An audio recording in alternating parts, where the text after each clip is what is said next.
The offensive line seems to be getting better and better. Is this last week the best it's played yet? It's hard to say. I think they played pretty good last week. Played really, really hard. And I think that helped them. But I think there has been continuous improvement. From week one to whatever week we're in now. Did you think you would be at this point where you're at right now with how young and inexperienced they were? I don't know. I guess I don't really try not to predict, where you'll be, and you kind of just go day by day and see kind of where you're at, But overall, I think, we're pleased with their effort and their attention to detail these last couple of weeks. I think they've studied really hard and have played really hard. So consequently, I think they've done a good job. What's the bit where they made the biggest strides, that unit?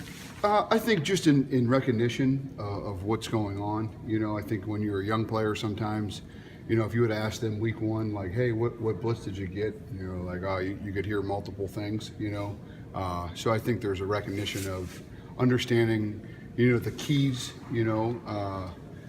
What your movement key's doing and those kind of things. I think they're starting to pick up on a little bit, and starting to recognize it even through film study and those kind of things. So there's been, natural growth that happens through experience, which I think would happen anywhere, but I think they've put the work in to allow them to be successful. What have you learned as a play caller? Excuse me? What have you learned as a play caller in this league? Or did you go into it with any anticipation, and what's changed? No, I think I don't think there's difference between calling plays in any league. I think the one thing you have to understand is that offenses are really good, and you have to do a great job of being able to control the football game the best you can, but you have to score points. So that's a challenge, But I think it's like that in a lot of leagues, Yeah.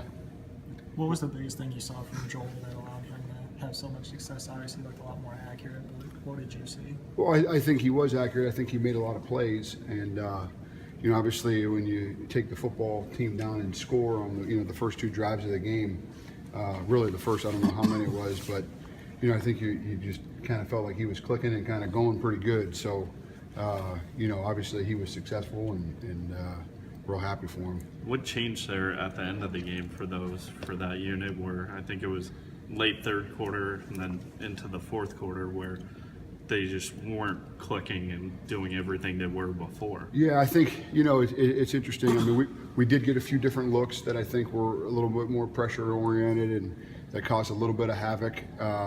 And we just didn't make the plays that we needed to make when we needed to make them.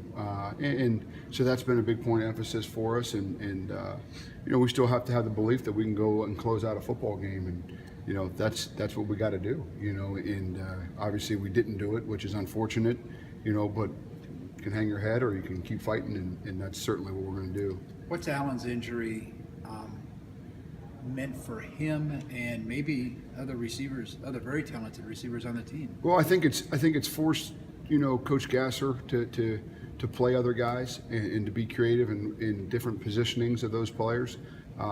I think it's allowed some guys to get more reps in practice, and I think collectively as a whole that group has played really well.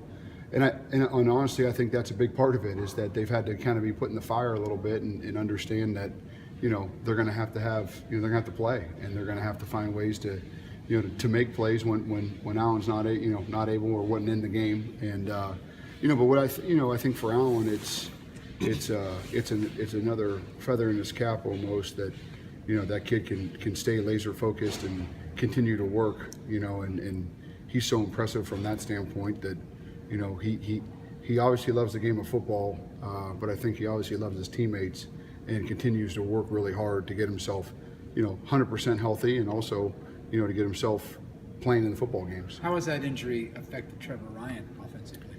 I don't know if it does. I think Trevor's Trevor, and that's the cool thing about Trevor is he's since the day I met him to right now, every day is the Super Bowl for him, and works as hard as he can.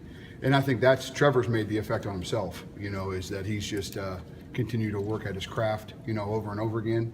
And I think that's why he's being successful, because he is a driven young man.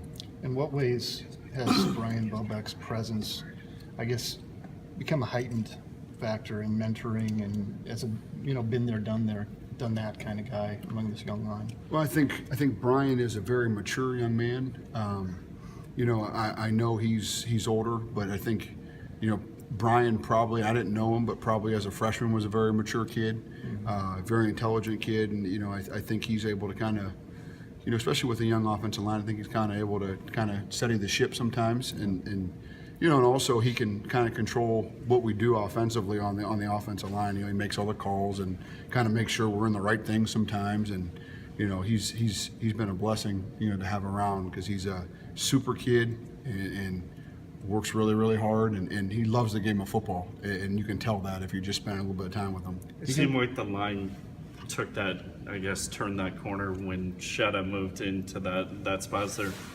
any correlation, or is that just that time in the season, they start getting better, or is it him moving in having some sort of effect, I guess? Hard to say. I couldn't give you an honest answer there. What I can tell you is that he's done a really good job and has fought about as hard as anybody that could ever fight to play. And he's done a very good job. What do you expect to see from Oklahoma State defensively? Well, I think they're really sound, in what they do. I don't think you're going to find, people in the wrong gap. I think they have the ability to pressure you when they want to pressure you, and extremely well coached defense. You can tell that they can handle whatever you're giving them, and be able to change and get themselves in the right coverage and the right front, and they're good, and I don't think that's a surprise to anybody, but they're extremely well coached. All right, Coach, thank you. Thanks, Thanks. guys. Thank you.